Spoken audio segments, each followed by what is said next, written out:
2020-21 கல்வியாண்டுல 1,11,00,000 பேர் ஸ்காலர்ஷிப்புக்காக அப்ளை பண்ணியிருக்கிறாங்க. அதுல 86 லட்சம் பேருக்கு ஸ்காலர்ஷிப் கொடுத்திருக்கிறாங்க. 2,243 கோடி. 2022-23ல 1,16,00,000 பேர் அப்ளை பண்ணாங்க.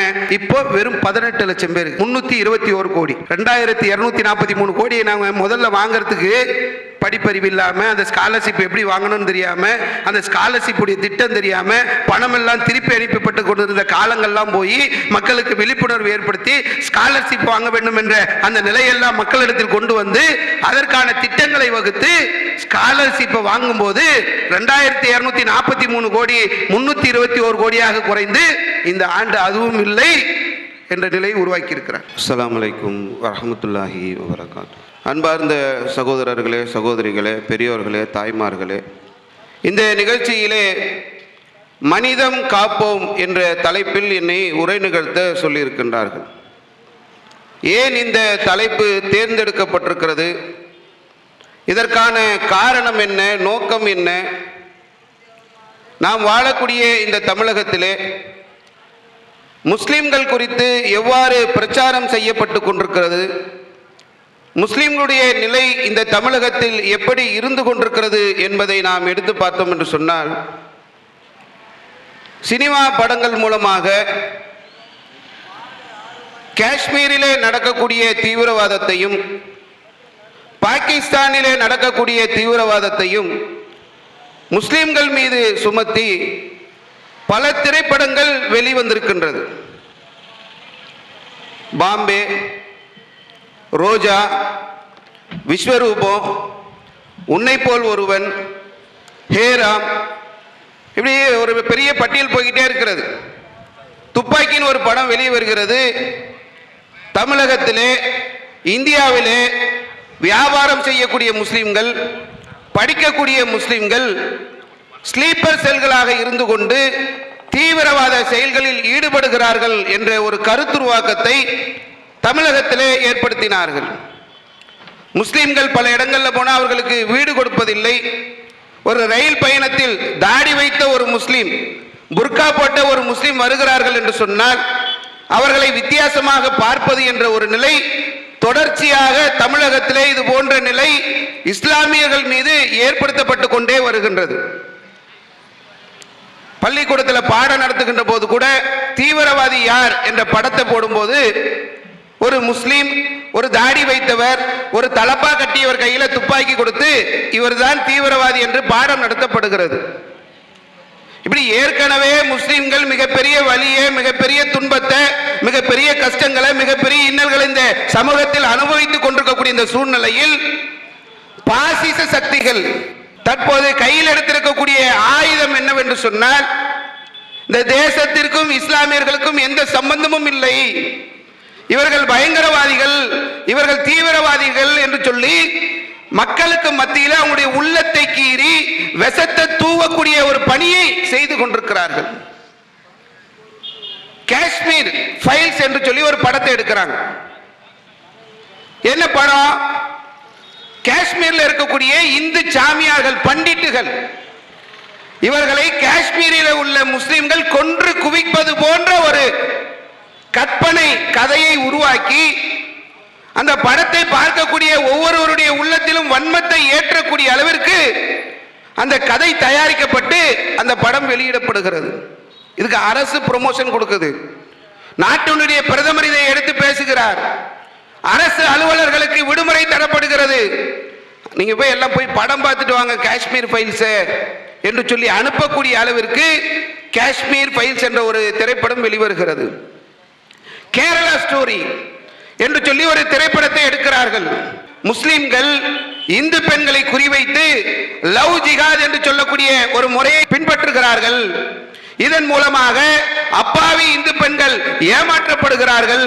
கற்பனையாக ஒரு கதையை உருவாக்கி பலாயிரக்கணக்கான இந்து பெண்கள் இப்படி தீவிரவாதத்திற்கு லவ் ஜிஹாத் காரணமாக கொண்டு சேர்க்கப்பட்டிருக்கிறார்கள் என்ற ஒரு கதையை, ஒரு கற்பனையை மக்களுக்கு மத்தியிலே படமாக எடுத்து வெளியிடுகிறார்கள்.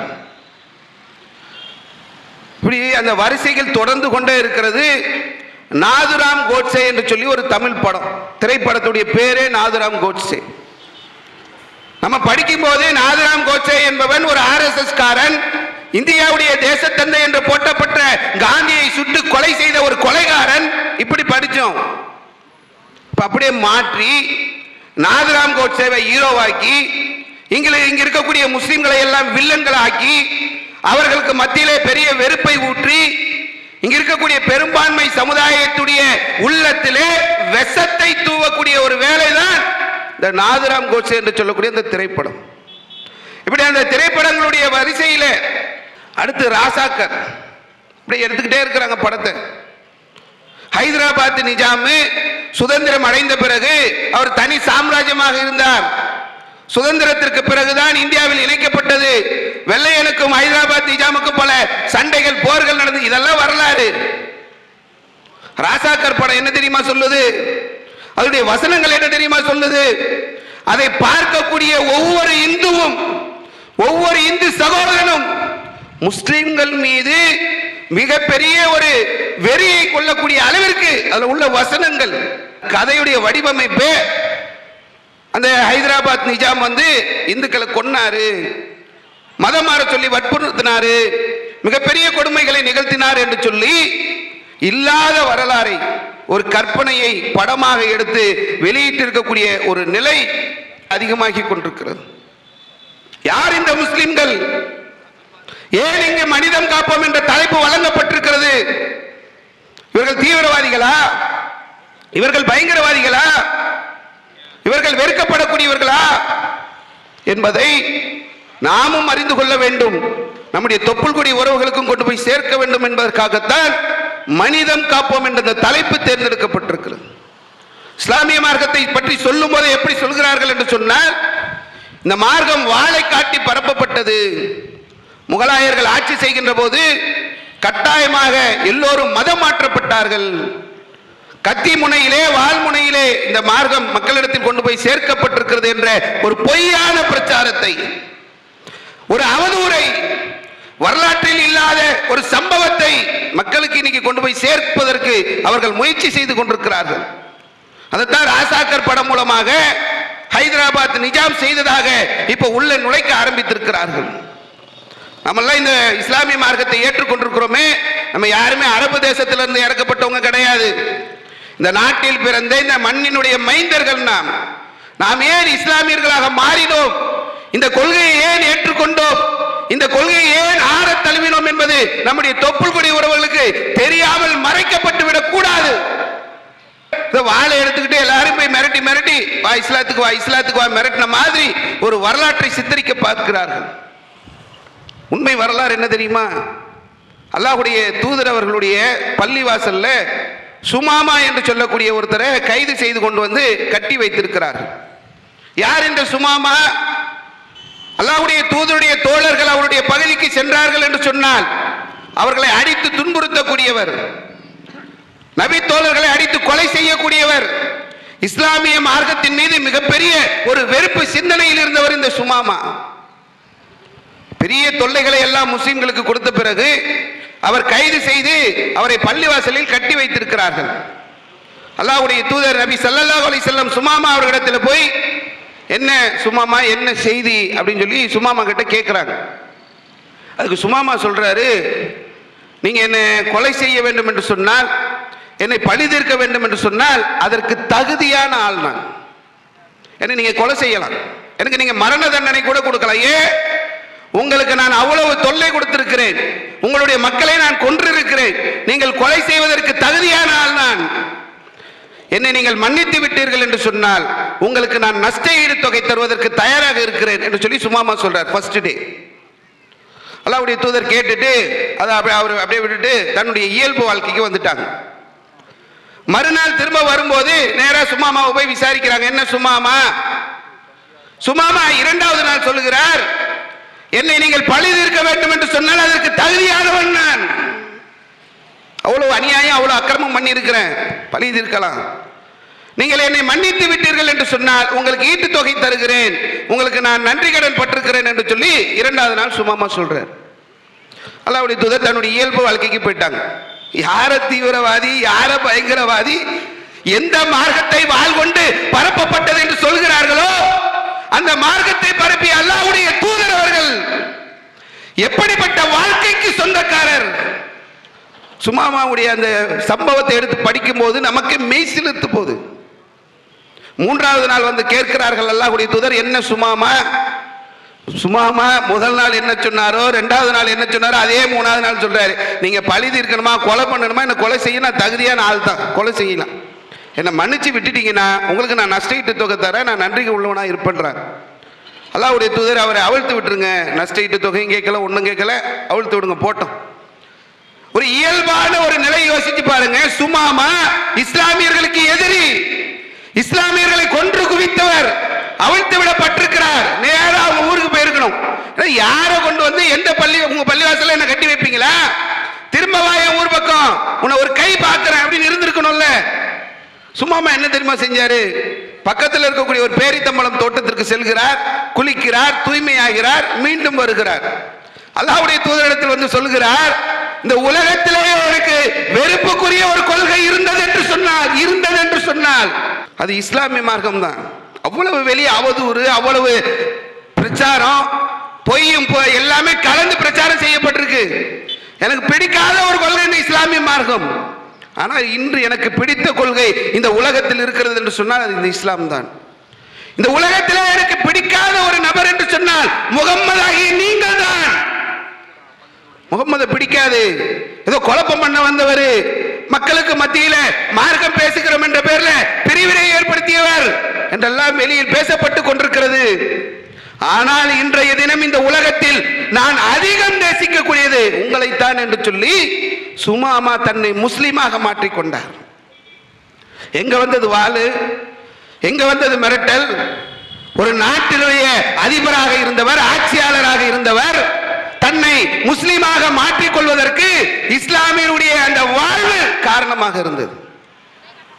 இது தெரியாம அப்படியே வரலாற்றை இன்னைக்கு மாற்ற நினைக்கிறார்கள். இஸ்லாமிய அடிப்படை தெரியவில்லை. நபிகள் நாயகம் ஸல்லல்லாஹு அலைஹி வஸல்லம் சொன்னார்கள், லா யர்ஹமுல்லா, அல்லாஹ் மனிதர்களை நேசிக்க மாட்டான். எந்த மனிதர்களை? வானத்தில் உள்ள இறைவன் மனிதர்களை நேசிக்க வேண்டும் என்று சொன்னால் மல்லா யர்ஹமுன்னாஸ், மனிதர்கள் மீது யார் இரக்கம் காட்டுகிறார்களோ அவர்களைத்தான் அல்லாஹ் நேசிப்பான். மனுஷன் நேசிக்க வேண்டும், மனித நேயம் இருக்க வேண்டும், மனிதன் காக்கப்பட வேண்டும் என்பது தான் இஸ்லாமிய மார்க்கத்துடைய போதனை. கத்தியை கொண்டு வந்தாங்க, மிரட்டுறாங்க, இவர்களை மிரட்டி இஸ்லாமிய மார்க்கத்திற்கு சேர்த்து விட்டார்கள் என்று பேசப்படக்கூடிய ஒரு நிலையை பார்க்கும். அல்லாஹ்வுடைய தூதர் சொன்னாங்க, இமாதத்துல் அதா அனித்தரிக், ரோட்ல போறோம், மக்களுக்கு இடையூறு தரக்கூடிய ஒரு பொருள் இருக்கிறது, இந்த பொருளை அகற்றுவது ஏதோட போய் இஸ்லாமிய மார்க்கம் சேர்க்கிறது தெரியுமா? இறை நம்பிக்கையோடு சேர்க்கிறது. ஒரு இறை நம்பிக்கையாளன், ஒரு இறை நம்பிக்கை கொண்டவன் பாதையிலே மக்களுக்கு இடையூறு தரக்கூடிய பொருட்கள் இருந்தது என்று சொன்னால் அதை அகற்றக்கூடியவனாக இருக்க வேண்டும் என்று சொல்லி இஸ்லாம் கட்டளையிடக்கூடிய ஒரு நிலையை பார்க்கிறோம். மக்களுக்கு எப்படி போய் பேசுறான்னா, குர்ஆன் வெட்ட சொல்லுது, கண்ட இடத்தில் அவர்களை வெட்டுங்கள், இப்படி குர்ஆன் பேசுகிறது என்று ஒரு பச்சை பொய்ய. குர்ஆன் எப்படி பேசுது, குர்ஆன் என்ன கருத்தை சொல்லுது, குர்ஆன் சொல்லக்கூடியது என்ன, அதை தெரிந்து கொள்ளாமல் அறிந்து கொள்ளாமல் இஸ்லாத்தை பத்தி ஒரு வெறுப்பை விதைக்கணும். இந்த இடத்துல ஒரு மத மோதல் இருக்கணும், மத வெறுப்பு இருக்கணும் என்பதற்காகவே இப்படி திட்டமிடுகிறார்கள். தொப்புள்குடி உறவுகளுக்கு சொல்லக்கூடிய ஒரு விஷயம் என்னன்னா, குர்ஆன் அப்படி வெட்ட சொல்லி இருந்தால், குர்ஆன் அப்படி உங்களை கண்ட இடங்களில் வெட்டுங்கள் என்று போதனை செய்திருந்தால், தமிழ்நாடு தௌஹீத் ஜமாத் ஆகிய நாங்கள் அதிகாரிகளை சந்திக்கும் போது எதை தெரியுமா பரிசா தருவோம்? எதை படிக்க சொல்லி அவர்களை ஆர்வப்படுத்துவோம் தெரியுமா? எதை இவர்கள் இன்னைக்கு மத வெறுப்பு பிரச்சாரத்திற்கு கையில் எடுக்கிறார்களோ அந்த திருக்குர்ஆனை தான் அதிகாரிகளிடத்தில் கொண்டு போய் கொடுக்கிறோம். ஆட்சியாளர்களை சந்திக்கின்ற போது அதே திருமறை குர்ஆனை கொண்டு போய் தருகிறோம். பொதுமக்களை சந்திக்கின்ற போது, எங்களுடைய தொப்புள்குடி உறவுகளை சந்திக்கின்ற போது திருக்குர்ஆனை கொண்டு போய் கொடுக்கிறோம். ஏன் கொடுக்கிறோம் தெரியுமா? அப்படி சொல்லல, போர்க்களத்தில் சொல்லக்கூடிய ஒரு விஷயத்தை ஏதோ எல்லாரையும் வெட்ட சொல்றது மாதிரி அதை திசை திருப்ப பார்க்கிறாங்க. போர்க்களத்தில் வந்து பூ பறிக்க போற இடம், அது சண்டை போட போற இடம். எதிரிகளை பார்த்தால் வெட்டுங்கள் என்று சொல்லக்கூடிய அந்த வசனத்தை திசை திருப்புறான். குர்ஆன் என்ன தெரியுமா பேசுகிறது? அரஐத்தல்லதி யுகத்திபு பித்தீன். எங்களுடைய நம்பிக்கை சார்ந்த விஷயம். மறுமை நாளை, நாளை அந்த தீர்ப்பு நாளை பொய்ப்படுத்தக்கூடியவன் யார் தெரியுமா? அதை நம்பாதவன் யார் தெரியுமா? அதை மறுக்கக்கூடியவன் யார் தெரியுமா? குர்ஆன் பேசுகிறது. எந்த குர்ஆனை வெட்ட சொல்கிறது, எந்த குர்ஆனை சமுதாயத்திலே மத வெறுப்பிற்காக பயன்படுத்த வருகிறார்களோ அந்த குர்ஆன் சொல்கிறது, மறுமை நாளை நம்பக்கூடிய, தீர்ப்பு நாளை நம்பக்கூடிய, அதை பொய்ப்பிக்கக்கூடியவன் யார் தெரியுமா என்று சொல்லிவிட்டு கேட்கிறது, ஃபதாலிக்கல்லதி யதுல் யதீம். அனாதைகளை எவன் அரவணைக்கலையோ, அனாதைகளை எவன் பாதுகாக்கலையோ அவன் அந்த நாளை நம்ப மாட்டான். அனாதைகளை அரவணைக்க வேண்டும், அனாதைகளுக்கு உதவி செய்ய வேண்டும், அனாதைகளை பாதுகாக்க வேண்டும் என்று திருக்குர்ஆன் வழிகாட்டுகிறது. ஏழைகளுக்கு எவன் உணவளிக்கவில்லையோ, எப்படிப்பட்ட மார்க்கம் தெரியுமா இஸ்லாம்? மனித நேயத்தை, மனிதத்தை, சகோதரத்துவத்தை போதிக்கக்கூடிய மார்க்கம் இஸ்லாம். இந்த மார்க்கத்தை போய் அப்படியே மாத்தி சொல்றாங்க. மார்க்கத்துடைய அளவு தெரியுமாங்க? மார்க்கத்துடைய பிரச்சாரம் தெரியுமா? அல்லாஹ்வுடைய தூதர் நபிகள் நாயகம் ஸல்லல்லாஹு அலைஹி வஸல்லம் சொன்னாங்க, அத்தீனு நஸீஹா. இந்த தீன் இருக்கிறது, இஸ்லாம் இருக்கிறது, இந்த மார்க்கம் இருக்கிறது, இந்த மார்க்கம் பிறர் நலம் நாடுவதுதான் இந்த தீன், இந்த இஸ்லாம் என்று சொன்னார்கள். இந்த மார்க்கம் இருக்குது, இது எப்படிப்பட்ட நலன்னா நாங்க நாடுற கொஞ்சம் எங்களையும் பாருங்களேன்.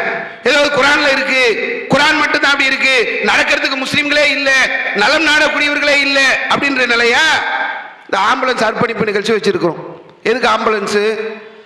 பக்கத்து மாவட்டங்கள்ல இருந்து வரணும், ராமேஸ்வரத்துல இருந்து வரணும், ராமநாதபுரத்துல இருந்து வரணும், அவசரத்துக்கு வரணும்னு சொன்னா நம்ம பகுதி மக்களுக்கு சிரமமாக இருக்கிறது. உடனடி தேவையை நிறைவேற்ற வேண்டும் என்று சொன்னால் நம்ம பகுதியில் ஒரு ஆம்புலன்ஸ் இருக்க வேண்டும் என்பதற்காகத்தான் இந்த ஆம்புலன்ஸ் வாங்கி இருக்கிறது. வெறும் முஸ்லிம்களுக்காக மட்டுமா? அனைத்து சமூக மக்களுக்கும் யாருக்கு ஆம்புலன்ஸ் தேவையோ அவர்களுக்கு ஓடோடி சென்று உதவி செய்வதற்காக இன்னைக்கு நாங்க ஆம்புலன்ஸ் வாங்கி நிறுத்தி இருக்கிறோம். ஏன் இதை செய்யறோம்? இன்னும் நீங்கள் எங்களை பற்றி தெரிந்து கொள்ள வேண்டும் என்று சொன்னால் என்னெல்லாம் செய்யறதை கொஞ்சம் எடுத்து பாருங்களேங்க. இந்த நாட்டில் இன்னைக்கு மக்கள்லாம் வாழ்றாங்க. இன்னைக்கு தமிழ்நாட்டில் ஒரு வருஷத்துக்கு 4 லட்சம் யூனிட் ரத்தம் வேணுமா? எதுக்கு ரத்தம்? மனுஷர் இன்னைக்கு விபத்தில் இருக்கிறான், அவனுக்கு உடனே அறுவை சிகிச்சை செய்யணுமா, ரத்தம் வேணும். ஒரு பிரசவம், ரத்த லாஸ் ஆகுதா, உடனே ரத்தம் வேணும். விபத்து, உடனே ரத்தம் வேணும். பல காரணங்களுக்காக இன்னைக்கு மனிதர்களுக்கு ரத்தம் தேவைப்படுகிறது. ரத்தம் எங்க கிடைக்கும்? கடையில் போய் ரத்தத்தை ஒரு 1/4 லிட்டர் கொடுங்க, 1/2 லிட்டர் கொடுங்கன்னு வாங்கிட முடியுமா? இன்னைக்கு நல்ல அறிவியல் உச்சாணி கொம்புக்கு வளர்ந்துடுச்சு. அறிவியனுடைய உச்சிக்கு மனுஷன் போயிட்டான். இங்க இருந்து சந்திரனுக்கு விண்கலங்கள் அனுப்புறோம், சூரியன் கிட்ட நெருங்க போறோம், அதெல்லாம் வளர்க்கிறோம், எல்லாம் வளர்ந்துட்டே போறோம். மனுஷனுக்கு அடிபட்டுருச்சுப்பா, விபத்துல சிக்கிட்டான், ரத்தம் வேணும். ஒட்டுமொத்த மருத்துவ உலகமும் சேர்ந்து ரத்தத்தை தயாரிக்க முடியுமா? கிடைக்குமா ரத்தம்? ரத்தம் இல்ல. மனுஷன்ல எல்லாம் ஆய்வு செஞ்சுட்டாங்க. அது என்ன குரூப் இருக்கு, பிளாஸ்மானா என்ன, அதுல உள்ள பிளேட்லெட்ஸ் என்ன, எவ்வளவு இருக்கு, எல்லாம் தெரியும். வெள்ளை அணுக்கள்னா என்ன, சிவப்பு அணுக்கள்னா என்ன, அதை எப்படி பிரிக்கிறது, ரத்தத்தில் உள்ள கூறுகளை எல்லாத்தையும் ஆய்வு செஞ்சாச்சு. ஒரே ஒரு பாட்டில் ரத்தத்தை கண்டுபிடிச்சு கூட முடியாது. ரத்தத்தை உருவாக்கக்கூடிய தொழிற்சாலை இதுவரைக்கும் மனித சமுதாயத்தால் இயலவில்லை. அப்ப எப்படி ரத்தம் எங்க வரும்? எடுக்கிறான். விலங்குகளுடைய ரத்தம் எடுப்போமா? குரங்குல இருந்து எடுப்போம், அதுல இருந்து எடுப்போம், பன்றியில இருந்து எடுப்போம், எடுத்து மனுஷனுக்கு போட்டு பார்ப்போம், எல்லாம் எடுத்தான், ஒண்ணுமே செட் ஆகல. ஆய்வு செய்து பார்க்கிறான், மனிதனுக்கு ஒரு விபத்திற்கு ரத்தம் தேவை, ஆனால் ரத்தம் கிடைக்கல. அப்ப மனுஷன் தான் ரத்தத்தை தர வேண்டிய ஒரு சூழல் இருக்கிறது. அப்ப மனிதன் ரத்தத்தை தர வேண்டும் என்று சொன்னால் நான் உங்களை இங்க இருக்கக்கூடிய மக்களை கேட்கிறேன், ரத்த தானம் குறித்து இந்த மக்களுக்கு மத்தியிலே அரசு ஏற்படுத்திய விழிப்புணர்வு என்ன? கேட்கிற கேள்வி பதில் சொல்லுங்க. மனித நேயத்தை போதிக்கக்கூடிய மார்க்கம் இஸ்லாம், மனிதத்தை காக்கக்கூடிய மார்க்கம் இஸ்லாம். களத்தில் இன்று பல ஆண்டுகளாக தமிழகத்தில் முதலிடத்தில் ரத்த தானத்தில் இருந்து கொண்டிருக்கிறோம். என்ன காரணம்? ரத்தம் எங்கேயும் கிடைக்காது, நம்ம தான் ரத்தம் கொடுக்கணும். நாம் ரத்தம் கொடுத்தோம் என்று சொன்னால் நாம் கொடுத்த அந்த ரத்தம் 48 மணி நேரத்தில் மீண்டும் நம்முடைய உடலில் உற்பத்தி செய்யப்பட்டு விடும் என்று சொல்லி மக்களுக்கு விழிப்புணர்வு ஏற்படுத்திட்டு இருக்கிறோம். சாதாரண விழிப்புணர்வு இல்ல, தெரு தெருவாக, வீதி வீதியாக, வாசல் ஒவ்வொரு வீட்டு கதவையும் தட்டி இரத்த தான சேவையில் முதலிடம் வகித்துக் கொண்டிருக்கும் தமிழ்நாடு தௌஹீத் ஜமாஅத் நடத்தும் மாபெரும் இரத்த தான முகாம். அங்கிள் ஆன்ட்டி, இரத்த தானம் செய்யுங்க, ஒரு உயிரை காப்பாத்துங்க. மக்களுடைய அந்த உள்ளத்தை தட்டி எழுப்பி ரத்த தானம் செய்யணும்ன்றத. உலகில் அதிகமான விபத்துகள் ஏற்படுவதாலும் பெண்களுக்கு பிரசவ நேரத்திலும் அதிகமான ரத்தம் தேவைப்படுகிறது. குறித்த நேரத்தில் ரத்தம் கிடைக்காத காரணத்தால் பல உயிரிழப்புகள் ஏற்படுகிறது. அந்த உயிர் நாமாக இருக்கலாம், நம்முடைய நண்பர்களாக இருக்கலாம், நம்முடைய உறவினர்களாக இருக்கலாம் என்பதை மறந்து விடாதீர்கள். உயிர் காக்க உதவி செய்யுங்கள். உடனே உங்கள் பெயரை பதிவு செய்து கொள்ளுங்கள். வாழ வைக்க முடியும் என்பதை மறந்து விடாதீர்கள். யார் ஓர் உயிரை வாழ வைக்கிறாரோ அவர் ஒரு சமுதாயத்தையே வாழ வைத்தவராவார் என திருக்குர்ஆன் கூறுகிறது. இந்த மாதிரி ஒவ்வொரு தெருமுனையிலையும் நின்றுக்கிட்டு மெகாஃபோனை கையில் வச்சுக்கிட்டு ரத்த தானம் செய்யுங்க, பயப்படாதீங்க, இதனால் உங்களுக்கு எந்த பாதிப்பும் இல்லை, ரத்த தானம் செய்யறதுனால என்னென்னலாம் நன்மை கிடைக்கும், ரத்த தானம் யார் செய்ய முடியும், பெண்களுக்கு என்ன நிலைமை, ஆண்களுக்கு என்ன நிலைமை, வயசானவங்க யார், என்ன இடம் இருக்கணும், இப்படி 1 மணி நேரம் ஒவ்வொரு முக்கில் சத்தில் நின்றுக்கிட்டு ரத்த தானம் செய்யுங்க, ரத்த தானம் செய்யுங்க அழைச்சதுனால தான் தமிழகத்தில் ரத்த தானத்தில் முதல் இடத்தில் இருந்து கொண்டிருக்கிறோம். அதுதான் காரணம். ரத்தம் நீங்கள் நினைக்கிற மாதிரிலாம் இல்லைங்க. ஒரு சம்பவம் ஒன்று நடக்குது. கோயம்பேடுல பெரிய வியாபாரி, கோடீஸ்வரன், பெரிய வியாபாரி, அவர்கிட்ட 40-50 பேர் வேலை செய்யறாங்க, பெரிய செல்வந்தர். ஒரு விபத்து, ரத்தம் வேணும், கோடி கோடியா பணம் இருக்கு, ரத்தம் கிடைக்கல, வேலைக்கு ஆள் இருக்கிறான், ரத்தம் கொடுக்க முன் வரல. தமிழ்நாடு தௌஹீத் ஜமாத்தை அணுகி எங்களுக்கு ரத்தம் வேண்டும், ரத்தம் கொடுக்கல் என்று சொல்லி கேட்கிறார்கள் என்று சொன்னால் கோடி கோடியா இருந்தா ரத்தம் கிடைக்காது. எத்தனையோ உறவுகள் இருக்கிறார்கள், எத்தனையோ சொந்த பந்தங்கள் இருக்கிறது. எத்தனை சொந்த பந்தங்கள் இருந்தாலும் அந்த நேரத்தில் வந்து நிற்கக்கூடியவர்களாக முஸ்லிம்கள் இருப்பார்கள். எத்தனை சம்பவம் வேணும். திருவாரூர் மாவட்டத்துடைய பாஜகவுடைய மாவட்ட செயலாளர், சொந்த பந்தம்லாம் இருக்கு, பின்னாடி பெரும் கூட்டம் இருக்கு, ரத்தம் வேணும், தமிழ்நாடு தௌஹீத் ஜமாத்தை வந்து அணுகக்கூடிய ஒரு நிலை ஏற்படுகிறது. நாங்கள் அந்த போகும்போதெல்லாம் பார்க்கும்போது அந்த மக்கள் பேசக்கூடியதெல்லாம் எங்களுக்கு இன்னும் ஆர்வப்படுத்தக்கூடியதாக, இன்னும் செய்யணும், இன்னும் செய்யணும், இன்னும் செய்யணும்னு செய்து கொண்டே இருக்கிறோம். கீழக்கரையில் சமீபத்தில் கஞ்சா வியாபாரிகளால் எங்களுடைய சகோதரர் ஒருவர் வெட்டப்பட்டார். சம்பவம்லாம் நீங்க கேள்விப்பட்டிருப்பீங்க. அந்த காவல்துறை அதிகாரிகளாக வந்திருக்கிறீங்க. அந்த வெட்டப்பட்ட நேரத்தில் மதுரையில் உள்ள மருத்துவமனையில், தனியார் மருத்துவமனையில் அவர் கொண்டு போய் சேர்க்கணும். சேர்த்த உடனே நிறைய பிளட் லாஸ், உடனே ஒரு 16 யூனிட் ரத்தம் வேணும் அப்படின்றாங்க. தனியார் மருத்துவமனையில் 16 யூனிட் ரத்தம் வேணும்னு கேட்ட உடனே அடுத்து நம்ம மக்கள் சாரையா போய் நிற்கிறாங்க. தேவையான அவ்வளவு ரத்தங்களும் கொடுக்கப்படுகிறது. தனியார் மருத்துவமனை சொன்ன செய்தி என்ன தெரியுமா? ஆச்சரியமா இருக்குங்க. இவ்வளவு குறுகிய காலத்தில் இவ்வளவு பேர் வந்து நீங்கள் ரத்தம் தருகிறீர்கள் என்று சொன்னா நீ யாரு, நீ எங்க இருக்கிறீங்க, நீங்க உங்களுடைய நிலை என்ன என்று கேட்கக்கூடிய அளவிற்கு மனித நேயத்தை களத்தில் என்று பறைசாற்றி கொண்டிருக்கிறோம். கை எடுத்து கும்பிடுவாங்க. நாங்க சொல்லுவோம், எங்களை எல்லாம் நீங்க கும்பிடாதீங்க, கடவுள் தான் கும்பிடப்படக்கூடிய ஒரு எங்க கடமை இது. இதை செய்ய சொல்ல எங்களுக்கு இஸ்லாமிய மார்க்கம் கட்டளையிடுகிறது என்று சொல்லி நாங்க அவங்க கிட்ட சொல்றோம். இந்த மனிதன் காக்கக்கூடிய இந்த பண்பு இருக்கிறதே, இது நாங்க ஆய்வு செஞ்சு கண்டுபிடிச்சதா, எங்களுடைய கண்டுபிடிப்பா, நாங்க உருவாக்குறதா? இல்ல. தொப்புள் கொடி உறவுகளை நீங்கள் அறிந்து கொள்ளுங்கள். இஸ்லாமிய மார்க்கம் சொல்கிறது, எந்த திருக்குரானை வெட்டுங்கள் என்று அவதூறு பிரச்சாரம் செய்யப்படுகிறதோ அந்த திருக்குரான் சொல்கிறது, யார் ஒரு மனிதரை வாழ வைக்கிறாரோ, ஒரே ஒரு மனிதரை வாழ வைத்தோம் என்று சொன்னால் ஒட்டுமொத்த மனிதர்களையும் வாழ வைத்த நன்மை. அதனாலதான் ஓடோடி போறோம், அதனாலதான் ஓடோடி சென்று உதவி செய்கிறோம். ஒரு எங்க தலைமையில ஊழியர் ஒருவர் அவசர ரத்தம் கேட்டாங்கன்னு சொல்லி அனுப்பி வச்சோம். போய் ரத்தம் கொடுத்துட்டு அவர்கிட்ட சொல்லியிருக்கிறார், எங்க போக்குவரத்து வாங்கிக்கிங்க, போக்குவரத்துலாம் வாங்கக்கூடாதுங்கிறாங்க, எங்களுக்கு வாங்கக்கூடாது, சாதாரண ஊழியர் தான், கடைநிலையில உள்ளவங்க தான், கொடுக்கக்கூடிய அந்த போக்குவரத்து காசை கூட வாங்க மாட்டேன்னு வந்துட்டார். அவர் எங்க வேலை செய்யறாருன்றதை தெரிஞ்சுக்கிட்டு ஒரு பெரிய வாழைப்பழத்தாரம் வாங்கிட்டு வர்றாரு. அந்த அன்பை, அந்த பாசத்தை, அந்த நேசத்தை எப்படியாவது நான் வெளிப்படுத்த வேண்டும். ஓடோடி வந்த இந்த பையன் ஒரு 10 பைசா எதிர்பார்க்காமல் இப்படி உதவி செய்கிறார்கள் என்று சொன்னார். எப்படி அது? இஸ்லாம் அப்படி எங்களை பயிற்றுவித்திருக்கிறது. இஸ்லாம் எங்களுக்கு அது போன்ற வழியை காட்டி தருகிறது. நபி ஸல்லல்லாஹு அலைஹி வஸல்லம் சொன்னாங்க, இது எங்களுக்கு நம்பிக்கையிலே ஊறப்பட்டிருக்குங்க. எங்களுடைய இறை நம்பிக்கையை எப்படி எங்களுக்கு ஊட்டி வளர்த்திருக்கிறார்கள் என்று சொன்னால், பொதுவாக கடவுளுக்கு போய் காணிக்கை தருவாங்க, கடவுளுக்கு போய் பாலாபிஷேகம் பண்ணுவாங்க, கடவுளுக்காக பல அர்ப்பணிப்புகள் செய்வாங்க. இஸ்லாமிய மார்க்கத்தை பொறுத்தவரை நீ கடவுளுக்கு தர வேண்டும் என்ற நிலை இல்லை. கடவுளுக்கு ஒண்ணும் வேண்டாம். எந்த தேவைகள் மற்றவர் கடவுள், அவருக்கு நீ எதுவுமே தர வேணாம். அப்ப என்ன செய்யறது? நபிகள் நாயகம் சொன்னாங்க, இறைவன் நாளைக்கு மறுமையில கூப்பிட்டு கேட்கும் போது மனுஷனை பார்த்து இறைவன் கேட்பாராம், ஏம்பா நான் நோயாளியா இருந்தனே, நீ நல விசாரிச்சியா? மனுஷன் சொல்லுவானா, நீ நோயாளியா?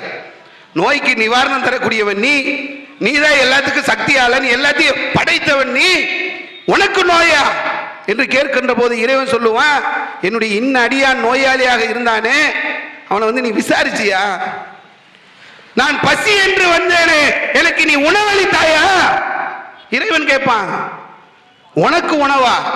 உலகத்தில் உள்ள இன்னைக்கு 750 கோடி பேருக்கும் உணவளிக்கக்கூடிய ரப்பு, கடலிலே உள்ள கோடான கோடி ஜீவராசிகளுக்கு உணவளிக்கக்கூடிய இறைவன், பறவைகள், விலங்குகள் எல்லாருக்கும் உணவளிக்கக்கூடிய இறைவன், எனக்கு நீ உணவு கொடுத்தியா அப்படின்னு கேட்கும் போது, உனக்கு எதுக்கு உணவு நான் தரணும்?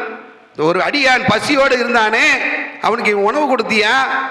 தண்ணீர் தாகம் என்று வந்தானே, தண்ணீர் கொடுத்தாயா என்று இறைவன் நாளைக்கு மறுமை நாளிலே கேட்கக்கூடிய கேள்விகள் எதற்கு தெரியுமா?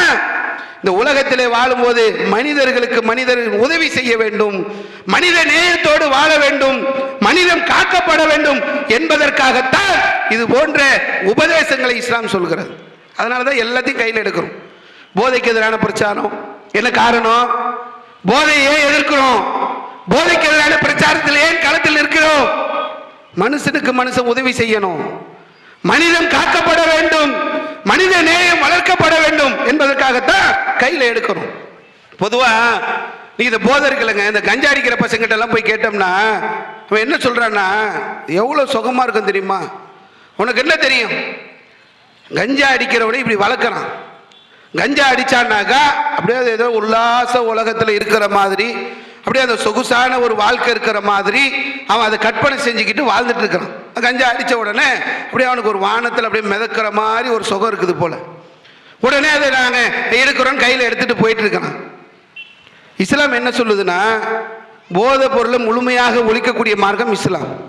இந்த இஸ்லாமிய மார்க்கத்தில் உள்ளவனே நீ போதை வியாபாரியா மாத்திட்டு இருக்கிறன்னா அப்போ சும்மா இருப்போமா?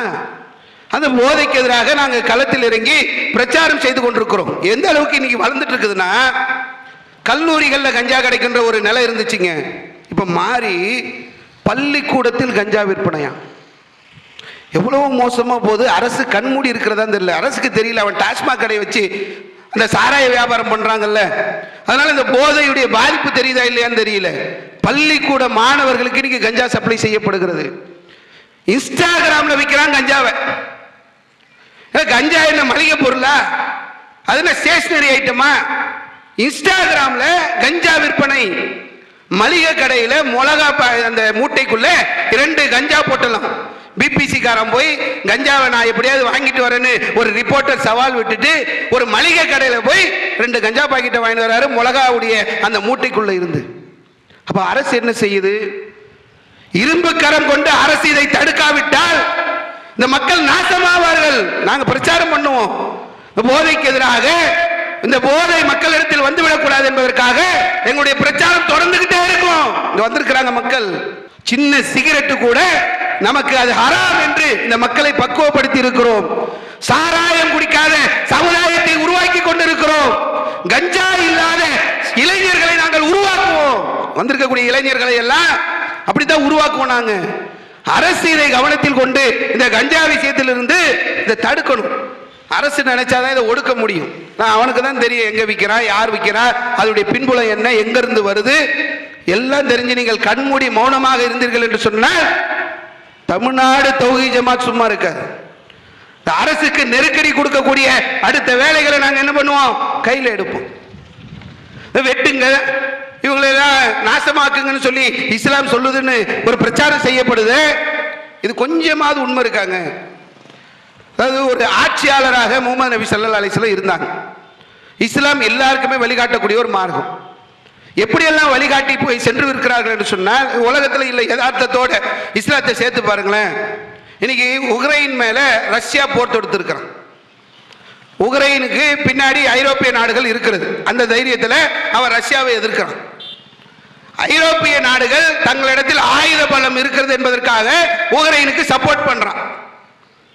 இங்க எவனுக்காவது அறிவு இருக்கா? எவனாவது மனித நேயத்தை பார்த்தானா? எவனாவது மனிதன் காக்கப்பட வேண்டும் என்று சிந்தித்திருக்கிறானா? குர்ஆன் வெட்டுங்கள் சொல்கிறது, குர்ஆன் அப்படி பேசுகிறது.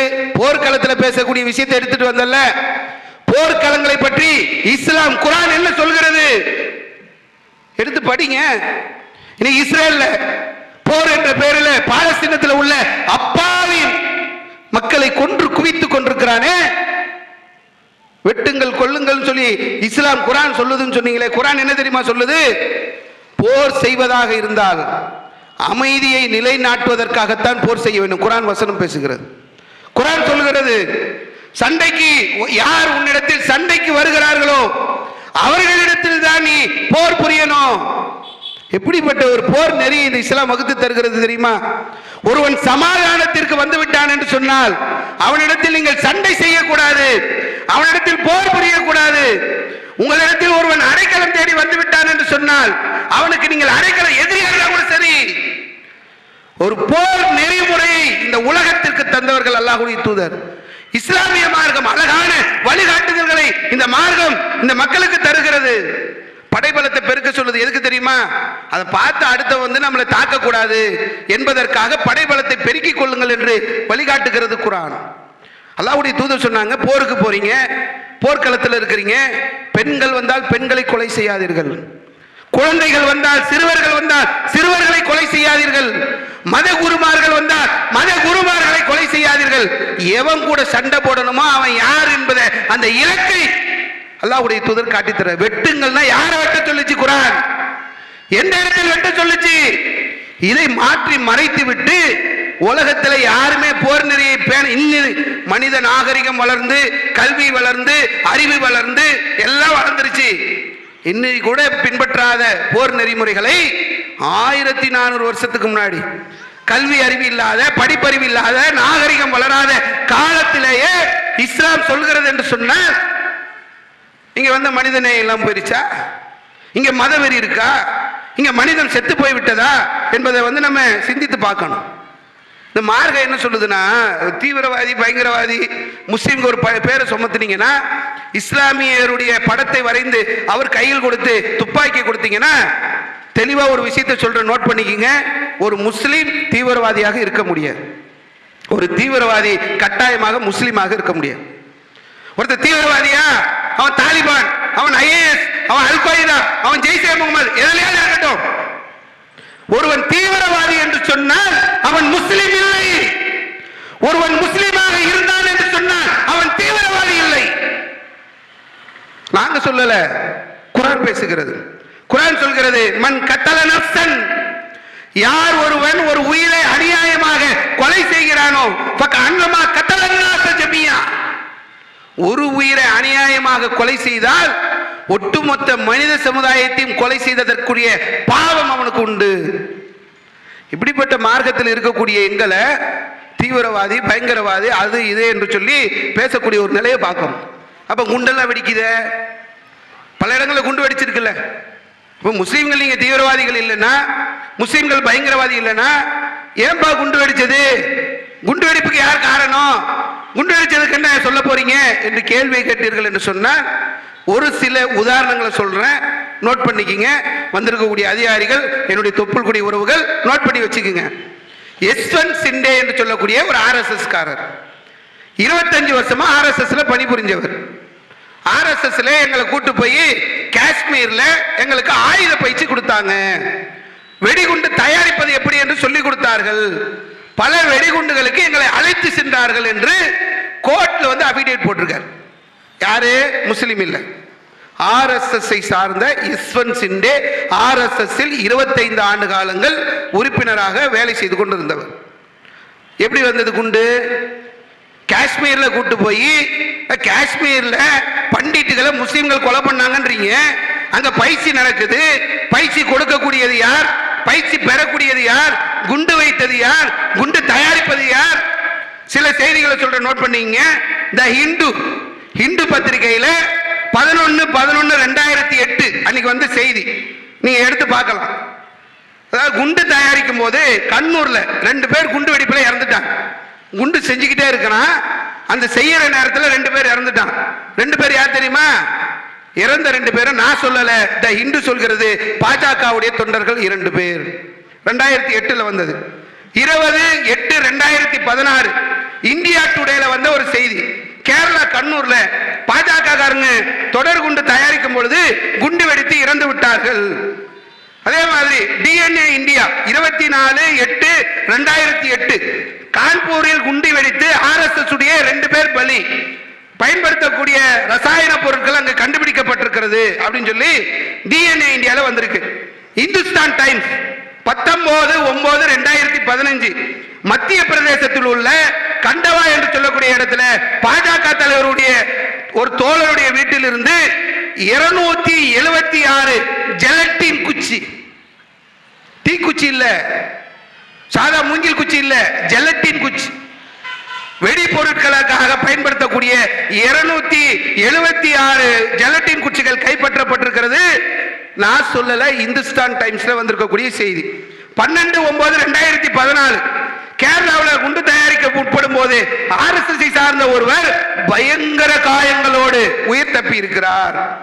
அதே மாதிரி 15/9/2008 அவுட்லுக் மேகசின் ஆயுதங்களை தூக்குங்கள், பஜ்ரங் தளத்துடைய பாஜகவுடைய தலித் அமைப்பு பயங்கரவாதம் செய்திருக்கிறது என்று சொல்லி போட்டிருக்கிறாங்க. மலேகான் குண்டு வெடிப்பு யார் அக்யூஸ் தெரியுமா? மலேகான்ல குண்டு வெடிக்குது. எல்லா குண்டு வெடிப்புலையும் முஸ்லிம்களுடைய தொப்பி இருக்கும், உருது பிரசுரங்கள் இருக்கும், முஸ்லிம் என்பதற்கான அடையாளம் குண்டு வெடிக்கும் போது இருக்கும்.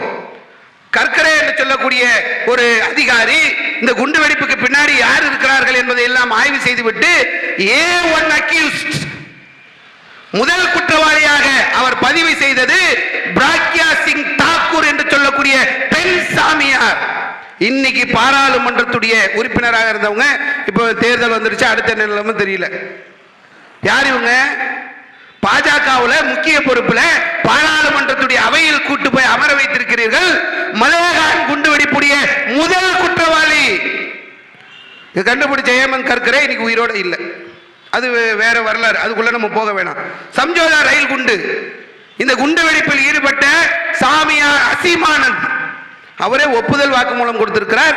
நாங்கள் தான் சம்ஜோதா ரயிலில் குண்டு வைத்தோம் என்று சொல்லி அவர் கொடுத்த ஒப்புதல் வாக்குமூலம் இன்றும் இன்னைக்கு சமூக வலைதளங்கள்ல வீடியோக்களாக கிடைத்துக் கொண்டிருக்கிறது. அப்ப யார் குண்டு வைக்கிறா? குண்டு வைக்கிறது தயாரிக்கிறது யாரு? மத வெறுப்பை ஊட்டுறது யாரு? மனிதன் வளரக்கூடாது என்று வேலை செய்யக்கூடியது யாரு? மனிதநேய பணிகளை இந்த சமூகத்தில் செய்து கொண்டிருப்பது யாரு? ஒவ்வொரு நேரத்திலும் மக்கள் பாதிக்கப்படும் போது களத்தில் முன்னாடி வந்து நிற்கக்கூடியது யார்? சுனாமி, சென்னை வெள்ள நிவாரணம், கஜா புயல், தானே புயல், இப்படி அப்படியே பெரிய பட்டியல் போயிட்டே இருக்கு. கடைசியா வந்த கொரோனா. கரோனா நேரத்தில்ங்க அதிகாரிகள் போன் பண்றாங்க, கலெக்டர் போன் பண்றாரு. கலெக்டர் மாவட்ட ஆட்சித்தலைவர் ஒட்டுமொத்த மாவட்டத்துடைய அதிகாரத்தையும் தன் கையில் வைத்திருக்கக்கூடிய மாவட்ட ஆட்சித்தலைவர் தமிழ்நாடு தௌஹீத் ஜமாத்திற்கு போன் செய்கிறார். எதுக்கு தெரியுமா? பாய், ஒரு டெட் பாடி கொரோனா இறந்துட்டாங்க, அடக்கிறதுக்கு ஆள் இல்லை, கொஞ்சம் உதவி செய்யுங்க. மனித நேயத்தோடு எங்களுடைய உயிரை பணயம் வைத்து அந்த சடலங்களை அடக்கக்கூடிய வேலைகளை நாங்கள் கையில் எடுத்தோம். எப்படிப்பட்ட மக்களை பார்த்து மனித நேயம் இல்லை. இன்னைக்கு வரக்கூடிய இந்த படங்கள் எல்லாம் இஸ்லாமியர்களை தீவிரவாதிகளாகவும் பயங்கரவாதிகளாகவும் காட்டிட்டு இருக்கு. எல்லாத்துக்கும் இன்னைக்கு ஒரு படி மேலே போய் இன்னைக்கு 2024 இந்த பாராளுமன்ற தேர்தலை முன்னிட்டு பேசக்கூடிய பேச்சாளர்கள் பேசக்கூடிய பேச்சை கேட்டீங்களா? உயர்மட்ட பொறுப்பில் உள்ள உள்துறை அமைச்சர், உயர்மட்ட பொறுப்பில் உள்ள பிரதமர் உட்பட பேசக்கூடிய பேச்சுக்களை எடுத்து பார்த்தீர்கள் என்று சொன்னால் அவங்க காங்கிரஸை காட்டி பிரச்சாரம் பண்ணுறாங்கன்றது ஒரு பக்கம், அவங்களுடைய மெயின் கோலே முஸ்லீம்களாக இருக்கிறாங்க. நீங்கள் இந்த மக்கள்லாம் நீங்கள் உஷாரா இருங்க. யார? இந்து மக்கள் இடத்தில் இந்த மத வெறுப்பு அப்படி திணிச்சு அந்த முஸ்லீம்களை வந்து ஒரு அந்நியனாக காட்டி அவனை விரோதியாக்கக்கூடிய ஒரு வேலையை செய்து கொண்டிருக்கிறார். இந்த பெரும்பான்மை அந்த மக்களுக்கு ஒரு பெரிய ஒரு அந்த பாதிப்பை ஏற்படுத்தக்கூடிய ஒரு வேலையை பிரதமர் உட்பட செய்து கொண்டிருக்கிறார்கள். உங்ககிட்ட 2 எரும மாடு இருந்தா ஒரு எரும மாடை பிடிங்கி அவங்க கையில கொடுத்துருவாங்க. இப்படி பேசுறாங்கங்க. நாங்க பிடுங்கி திங்கிறாளா? இந்த நாட்டுக்கு, இந்த நாட்டை வெள்ளையன் ஆட்சி செய்து கொண்டிருக்கக்கூடிய சூழ்நிலையில் இந்த நாட்டை காப்பதற்காக தியாகம் செய்த இந்த சமுதாயத்தை தெரியுமா உங்களுக்கு? இந்த தேசம் உருவாக்கப்படுவதற்கு காரணமாக இருந்தவர்கள் முஸ்லிம்கள். இந்த தேசத்தை உருவாக்கியவர்கள் முஸ்லிம்கள். இந்த தேசத்தை அந்நியன் எடுத்து சென்று விடக்கூடாது என்பதற்காக கோடி கோடியாக கொட்டி தீர்த்தவர்கள் முஸ்லிம்கள். எத்தனை வரலாறு வேணும், எத்தனை சம்பவம் வேணும்? ஒரு எரும 2 எரும மாடு இருந்தா ஒரு எரும மாடு பிடுங்கி முஸ்லிம்கள் கிட்ட கொடுத்துருவாங்க. முஸ்லிம் அப்படி வாங்கிட்டு இருக்கிறானா? உங்களுடைய தாலியை பறிப்பதற்கு அவங்களுடைய அந்த சென்டிமெண்ட்ல போய் கை வைக்கிறாங்க. தாலியை கூட பறிச்சு அதை எடுத்துட்டு போய் முஸ்லீமுக்கு கொடுத்துருவான். கிரிக்கெட்ல முஸ்லிம் பிளேயரை உள்ள விட்டுருவான். என்ன பேச்சுன்னே தெரியல. இந்த மத வெறுப்பை விதைக்கிறதுக்காக இவங்க இன்னைக்கு கையில் எடுத்திருக்கக்கூடிய இந்த நிலை தெரியுமா? ரொம்ப ஒரு மோசமான ஒரு நிலையில இன்னைக்கு இந்த சக்திகள் போய் கொண்டிருக்கக்கூடிய ஒரு சூழலை பார்க்கும். இஸ்லாமிய சமுதாயத்துடைய நிலைமை என்ன தெரியுமா? அங்கிருந்து எடுத்து இங்க கொடுத்துட்றாங்களாம். நாட்டுக்காக மொத்தத்தை இழந்துட்டோம். ஒன்றும் கிடையாது. 2005 2006 ஒரு கணக்கு எடுக்கிறாங்க. எழுத்தறிவு இல்லாதவர்கள் இந்துக்களில் 40% பேர் படிக்கல, முஸ்லிம்கள்ல 47% பேர் படிக்காதவர்கள். படிக்கல.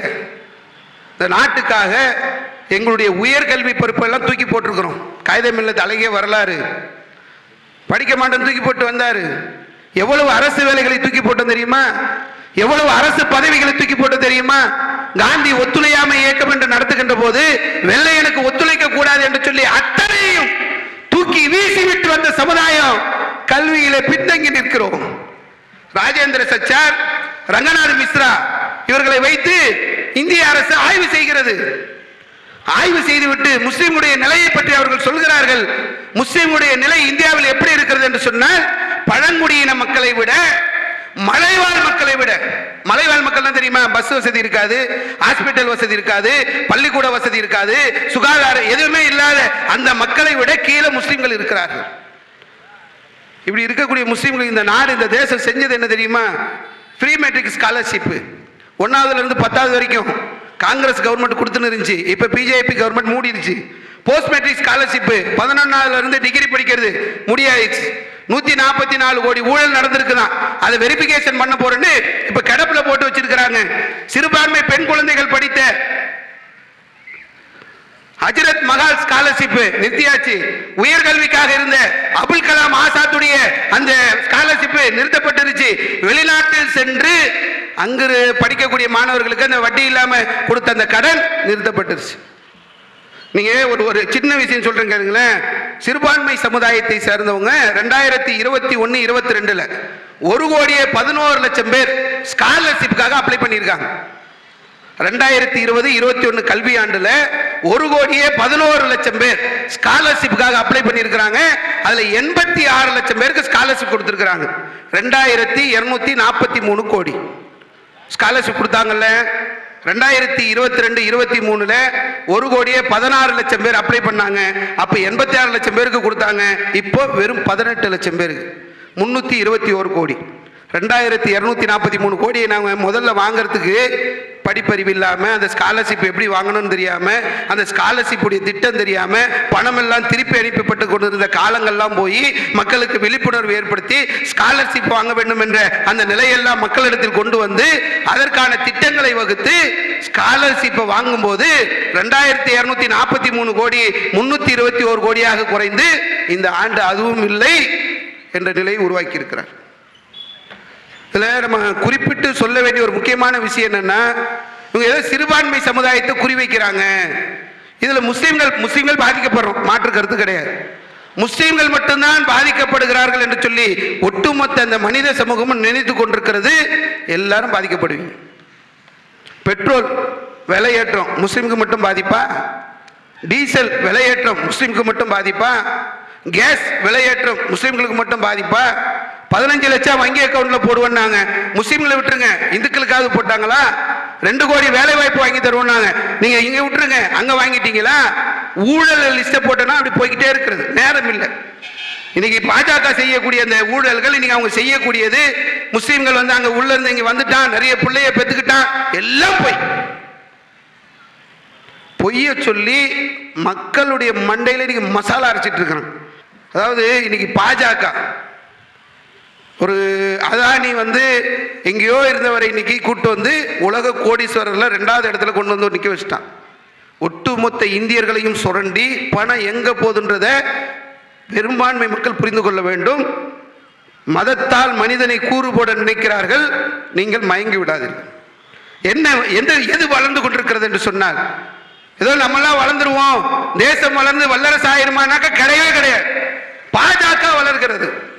635 கட்சி அலுவலகங்கள். இப்போ அவங்க 2020 இருந்து திட்டம் போட்டு 635 கட்சி அலுவலகங்கள் கட்டக்கூடிய அந்த பணிகளை தயாரிச்சு அதனுடைய அலுவலகங்கள் திறப்பு விழாவை நடத்திட்டாங்க. ஒடிசாவில் கட்சி அலுவலகத்துடைய சைஸ் என்ன தெரியுமா?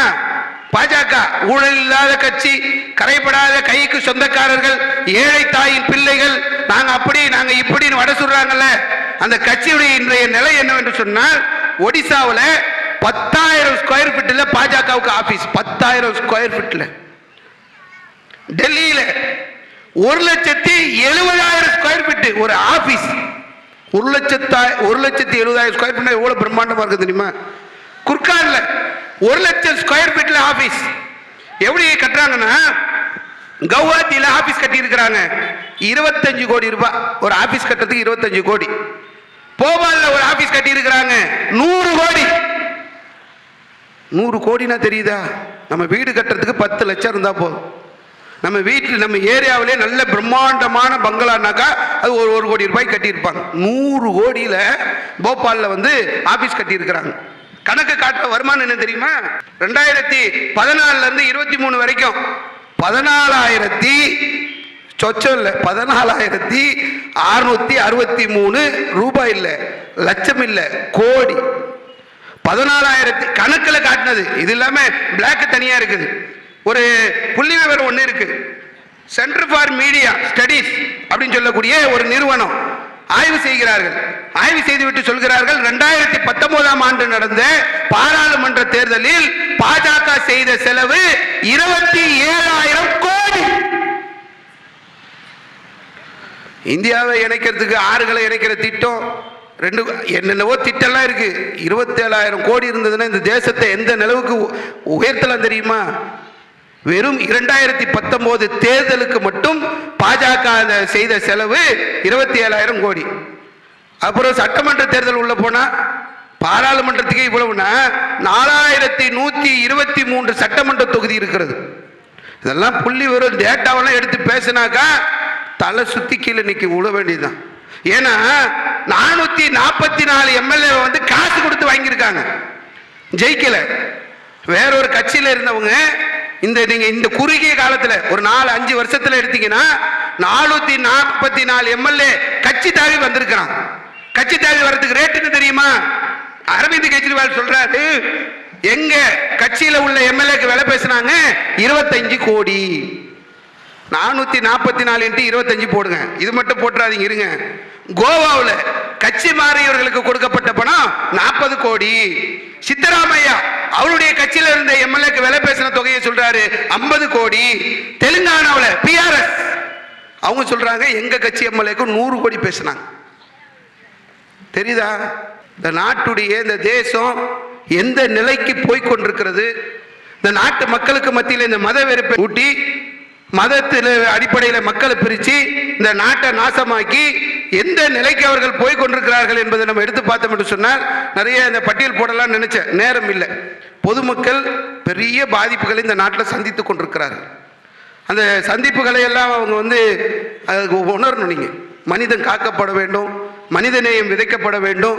அந்த மனிதநேயம் விதைக்கப்படுகின்ற வரைக்கும், இந்த மனிதன் காக்கப்படுகின்ற வரைக்கும் தமிழ்நாடு தௌஹீத் ஜமாத் ஆகிய எங்களுடைய பணி ஓயாது ஓயாது ஓயாது என்று சொல்லி என்னுடைய உரையை முடித்துக் கொள்கின்றேன். வாஹிரு தவானா அல்ஹம்துலில்லாஹி ரப்பில் ஆலமீன். அஸ்ஸலாமு அலைக்கும். இஸ்லாம் மற்றும் சமுதாய செய்திகளை அறிந்து கொள்ள தமிழ்நாடு தௌஹீத் ஜமாஅத் யூடியூப் பக்கத்தை உடனடியாக சப்ஸ்கிரைப் செய்து கொள்ளுங்கள். மேலும் பெல் பட்டனையும் கிளிக் செய்து கொள்ளுங்கள்.